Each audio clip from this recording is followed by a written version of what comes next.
The way in which a high-ranking member of the Albuquerque Police Department was disciplined has raised eyebrows among the Civilian Police Oversight Agency.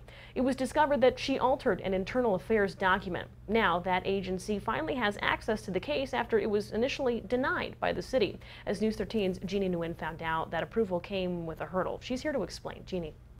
Madeline, the CPOA director, says he was rejected by the city's attorney after making a request to review the investigation into Lieutenant Jennifer Garcia. He says the city claimed it was a personnel issue. The board was concerned about some of the stories that were floating around. There was a speculation about a 5-week suspension, a demotion. Ed Harness, the Civilian Police Oversight Agency director, says those concerns are in regards to APD's investigation into former Commander Jennifer Garcia.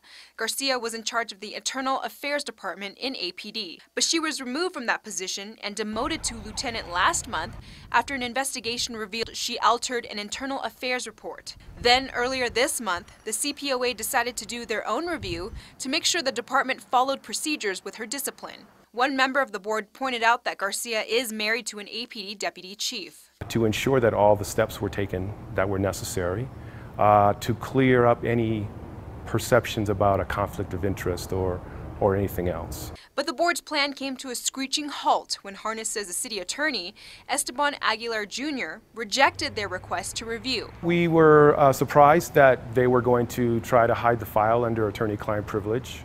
But just last night, the board held a special meeting, and Harness says the denial was reversed. Attorney Aguilar admits that it was being evaluated under the wrong process and stance, that it was not a personnel matter. Aguilar gave a simple explanation as to why the board was rejected in the first place. There was just a plain miscommunication. Now, those files on the investigation of Lieutenant Jennifer Garcia have yet to be turned over to the CPOA. At this point, there's no timeline on when the review will be completed. Madeline, back to you. All right, thank you, Jeannie. Now, the city did hire a third party to do their internal investigation into Lieutenant Garcia, claiming there could have been a conflict of interest with her marriage to the deputy chief.